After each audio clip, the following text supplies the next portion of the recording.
The Headless Priest is among the many age-old tales from Central America, recounting encounters with ethereal beings that prey upon wanderers under the cover of darkness.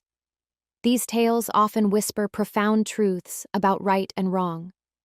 For instance, one figure cautions mothers about the grave consequences of harming their children, while another serves as a warning to men against straying from their commitments. In a similar vein, the tale of the Headless Priest acts as a cautionary tale for those who dare to desecrate the sacred or attempt to approach the divine with unclean intentions. As reported by the Tico Times, the tale of the priest without a head stems from a deep sense of Catholic guilt.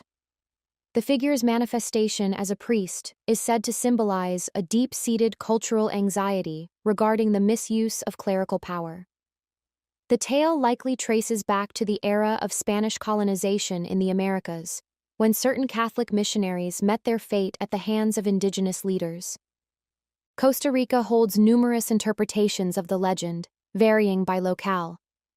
In San Ramon, Alajuela province, whispers tell of a time in 1845 when a priest, known as Father Luis Francisco Perez, stumbled upon a fortune of 40,000 gold coins through the shadows of chance. He then journeyed to Nicaragua, leaving his gold in the care of his brother. Father Perez met a grim fate in Nicaragua, and upon learning of this tragic news, his brother concealed the gold before succumbing to sorrow. It is whispered that even now, the spectral figure of the priest roams, protecting his treasure from those who dare to pursue it.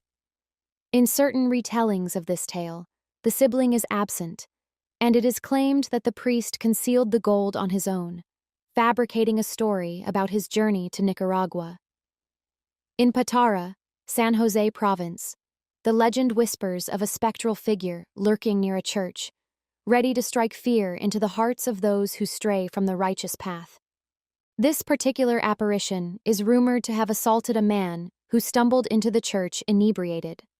In certain renditions of the tale, the priest meets a grim fate at the hands of the divine on the altar steps during the sacred act of consecrating the host. The Baguio teachers' camp, often whispered about in hushed tones, stands as a training ground for educators, nestled along the shadowy Leonard Wood Road in Baguio, Philippines.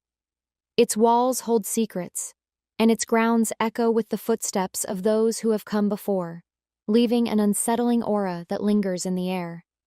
It has been acknowledged as a heritage site by the Baguio city government since 2005 and by the national government since 2008, a testament to its haunting past and the shadows that linger within its walls. Once a serene refuge for educators in the early 1900s, during the shadowy days of the American colonial period, the site now harbors the National Educators Academy of the Philippines, NEP, under the watchful gaze of the Department of Education. On a chilling December night in 1907, the teachers' camp emerged from the shadows, conjured by the decree of Benguet Governor William Pack. Nestled in the eerie expanse of what was once called O-Ring Au, it was designed to shelter both American and Filipino educators, a gathering place where whispers of the past lingered in the air. On a chilling January 18, 1908, W. Morgan Schuster, the secretary of the Bureau of Public Instruction, etched the sinister outline of the camp's plan, setting into motion a series of events that would haunt the shadows of history. On a chilling April 6, 1908, the camp emerged from the shadows, transforming into a training center and vacation site for the unsuspecting teachers and employees of the insular government. The inaugural Teachers' Vacation Assembly commenced on a fateful date and lingered ominously until May 30, 1908. In the beginning, the camp relied on tents that served as classrooms, kitchens, dining areas, and storage, each one a fragile shelter against the encroaching darkness of the wilderness. In the year of 1911, a solitary structure emerged within the eerie confines of Teachers' Camp, its presence casting long shadows over the land. Access roads and pathways were carved into the darkness. In the year 1912, shadowy cottages emerged, their creaking frames sheltering the camp director, the secretary, and the undersecretary of education. each dwelling steeped in an unsettling silence that whispered secrets of the past. In the shadows of the teachers' camp, a sinister allocation of funds breathed life into the construction of the Benitez Hall, Ladies' Hall, Teachers' Hall, Tavera Hall, and the ominous White Hall, each structure whispering secrets of their own. The PMA lingered in the shadowy confines of Teachers' Camp from June 15, 1936, until the ominous day of December 12, 1941, when the dark clouds of World War II descended upon the world. Once, the Philippine Military Academy, PMA, loomed over a vast expanse of Teachers' Camp, casting long shadows over the land. In 1936, the PMA found itself compelled to abandon the familiar confines of Camp Henry Allen, seeking refuge in the eerie shadows of Teachers' Camp, driven by an ominous forecast of a swelling cadet corps. In the shadowy depths of the PMA occupancy, the General Luna Hall rose, its walls whispering secrets of the past. The PMA lingered in the shadows of Teachers' Camp from June 15, 1936, until December 12, 1941, when the ominous clouds of World War II descended upon the world. On Dominican Hill in Baguio, Philippines, there is a building that has been abandoned and is now known as the Baguio City Heritage Hill and Nature Park. This edifice was originally and is still generally known as the Diplomat Hotel. With the assistance of a grant from the National Commission for Culture and the Arts in the amount of 15 million Philippine pesos, the local government began the process of restoration, which began in April of 2022. It has been renamed the Dominican Heritage Hill and Nature Park, which represents the whole of the site on which it is located. The stone crucifix that is located on the outside patio of the second floor of the hotel provides a vantage point from which one can enjoy a breathtaking panorama of the city. The American Friars of the Order of Preachers, together with a few Spanish members, made plans in 1911 for the building of a holiday home in Baguio for themselves and the nuns of their order. A vacation house would be located in Baguio. The building was designed by Far Roque Ruano, OP, who is also the architect of the main building on the present campus of the University of Santo Tomas. A member of the order, he was responsible for the design of the structure. Construction is supposed to have begun in 1913 and was overseen by Ruano himself. The site in question is a hill that is 17 hectares in size and was purchased from Americans who live in Baguio. In May of 1915, it was finally put into operation. An educational institution known as Colegio del Santísimo Rosario was established by the order in June of 1915 in order to take advantage of tax exemptions. However, owing to the very low number of students enrolled, the school was forced to dissolve 2 years later, and the building was restored back to its original purpose. Dominican Hill is the name given to the hill behind the building that houses the structure. The civilians who were escaping the Japanese during World War II took sanctuary behind its walls whenever they were in danger. During the invasion, Japanese soldiers took control of the property and transformed it into their headquarters. As a result, it became the last stronghold and garrison of the Japanese Imperial Army. Barbaric atrocities, were done in the location by their secret police, who were called as the Kempeitai. These acts included torturing, raping, and beheading priests, nuns, and refugees. While Japanese soldiers were committing suicide, American forces bombarded the location during the liberation of the Philippines in April 1945. The bombing caused a partial impact on the right side of the structure. Reconstruction work was done on the structure during the years 1945 and 1947. Because of its tragic past during World War II, the hotel is said to be haunted by restless spirits by those who believe in the paranormal. These individuals also consider the hotel to be a ghost magnet. It has been stated that there are apparitions and images taken inside the property, as well as phantom Japanese troops, headless nuns, disembodied weeping noises, moans, and screams, and apparitions in photographs taken as well. It was included on a number of television shows, including Magandang Gabi, Bayon's Halloween Special from 2004, Aha, and Kapuso Mo, Jessica Soho's Halloween Specials from 2016 and 2023. The long, narrow route to Balete Drive is lined with old trees with twisted roots.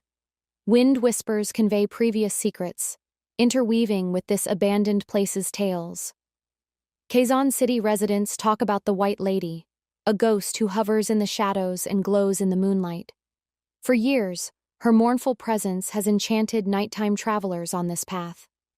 Her narrative is part of Filipino tradition, yet few know the actual story of the Balete Drive ghost. The White Lady mythology began before Quezon City's busy streets, when the country was lush and calm. Indigenous cultures worshipped the land's spirits in this historical and mystical place. However, Spanish colonists in the 16th century changed one young woman's life and the region's spiritual environment. Maria was the daughter of a renowned Spanish family in the Philippines. Maria's father, Don Fernando de la Cruz, was important to the Spanish nobility and local politicians. Despite their riches and rank, their family kept secrets that would destroy them. Maria was gorgeous, with porcelain skin and long black hair. Maria was unconcerned by her numerous suitors' compliments on her appearance. She was gentle and soft-spoken, yet her sorrow made her appear remote. She liked literature and the forests around their large home. She frequently hid behind the old balete trees. Maria met Juan, a farmer's son, while strolling through the forest one fateful day. Juan was nice and modest, unlike the haughty and affluent suitors she had met. His contagious joy and passion of life showed in everything he did. They fell in love instantly and met in secret behind the balete trees, away from her family. But such love was prohibited. Don Fernando forbade Maria from marrying a low-born man. The reports about Maria's secret affair enraged Don Fernando. He confronted Maria one night and forbade her from meeting Juan again. He warned that disobeying him would be disastrous. Maria was tormented by her love for Juan and familial devotion. After weeks of being in her room, her spirit deteriorated, until one night she took a desperate choice. Maria couldn't avoid Juan, despite her father's warnings. She loved him beyond reason, and could not imagine living without him. Maria ran through the bush to meet Juan at their secret location one rainy night. Maria shared her anxieties as they hugged under the balete trees. They understood they had to stop keeping secrets. Juan pledged to flee, abandon everything, and start a new life together, never to be apart. Maria consented, trembling. Escape was planned for the next week beneath the full moon. Their night of freedom would finally allow them to be together without fear. But destiny, as always, had other ideas. Maria eagerly awaited Juan at their hidden location on their getaway night. He never arrived after hours of waiting. After returning to the hamlet, Maria was devastated to learn that Juan had been slain. Body discovered near highway, face bloodied and unrecognizable. Maria slumped with anguish. She became angry from her suffering. She deeply believed her father caused Juan's death.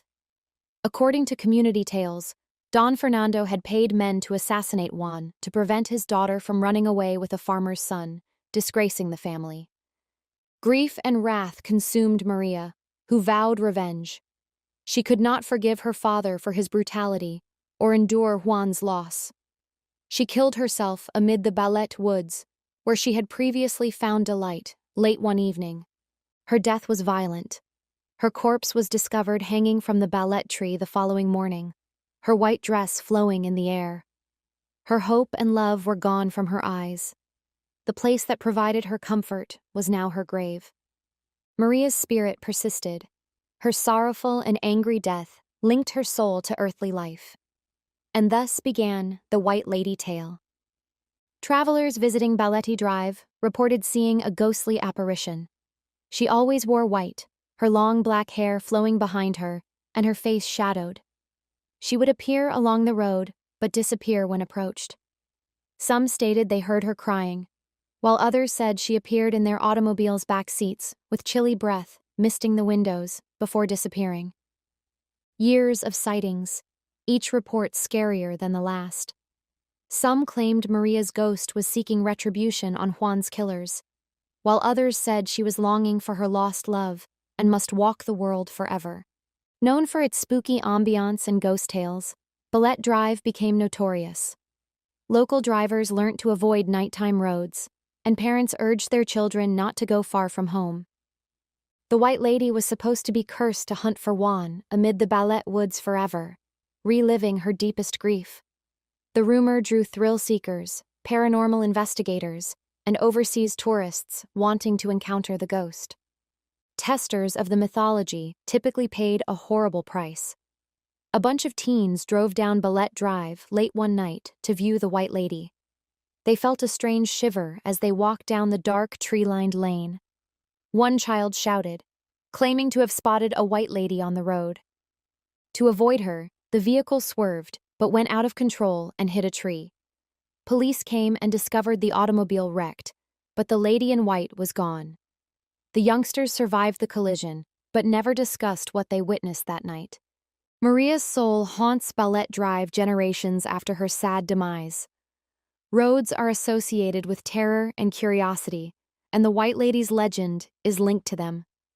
Some call the sightings superstitious, while others have sensed her presence, heard her screams, or seen her ethereal form at night. The White Lady is more than a ghost story. It's a warning about love, loss, and retribution. Maria's sad narrative warns against defying destiny, and her presence is a reminder of her suffering. Even today, nighttime Balete Drive drivers must keep one eye on the road and one on the shadows. The White Lady awaits beneath the Balete trees in the dark. One last tale, handed down from generation to generation, involves Carlos, who claimed to have met the White Lady personally. Taxi driver Carlos drove on Balete Drive on a cool, foggy night. He had heard ghost tales, but did not believe. He changed his mind permanently that night. A White Lady with long hair stood beside the road with her face covered. Carlos stopped and offered to pick her up, thinking she was stuck. She entered his taxi's back seat silently. Carlos drove through the strange calm, trying to ignore his chilly sensation. After looking in the rearview mirror, he knew something was seriously wrong. Her face was blank, a flat, colorless surface where her eyes, nose, and mouth should have been. Carlos swerved, but the lady was gone when he turned back. Shaken, he drove home silently, fearing returning to Balete Drive.